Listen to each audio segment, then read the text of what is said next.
ઘણા બધા મિત્રોને એવો પ્રશ્ન હતો કે ગઈકાલની જે 8 તારીખ આવી છે તો શું 8 તારીખે ખરેખર પ્રેક્ટિકલ હશે ખરું? એટલે ઘણા બધા મિત્રો એવું વિચારે છે કે કાલની ડેટ જોઈને હાલમાં આમ ગભરાઈ ગયા છે કે યાર ખરેખર આવી ગયું છે આ તો. પણ હકીકત આ વસ્તુ ફાઇનલી છે. તમારું ગ્રાઉન્ડ છે લઈ લેવાના જ છે લોકો. તમારી પાસે બહુ દિવસો નથી. જે દિવસો તમારે મહેનત કરવાની હતી એ દિવસો તમે આરામથી મહેનત કરી લીધી છે. હવે જેવા ઘણા બધા મિત્રો હશે કે જેને હાલમાં ટાઈમિંગ કવર નથી થતું. ખાસ કરીને એવા મિત્રો માટે કે તમે પ્રેક્ટિસ ચાલુ રાખો. બિલકુલ ગભરાવાની કોઈ જરૂર નથી. સવારે દોડો, સાંજે દોડો. જો તમારું ટાઈમિંગ ના આવતું હોય તો બપોરે પણ તૈયારી તમે શરૂ કરી દેજો. 15 દિવસ જેટલું બને એટલું તમારું બેસ્ટ આપવાની કોશિશ કરશો એટલું તમારે સારું એવું આવશે. તમારો કોલ લેટર નીકળે પછી કોઈને ખ્યાલ નથી કઈ તારીખે તમારું પ્રેક્ટિકલ આવવાનું છે.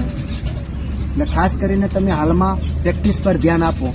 બીજું કશું જોવો ને, જે તારીખ આવશે તે તારીખ આપણે લડી લેવાનું છે અને બિંદાસથી તમે પાસ થઈ જશો. બિલકુલ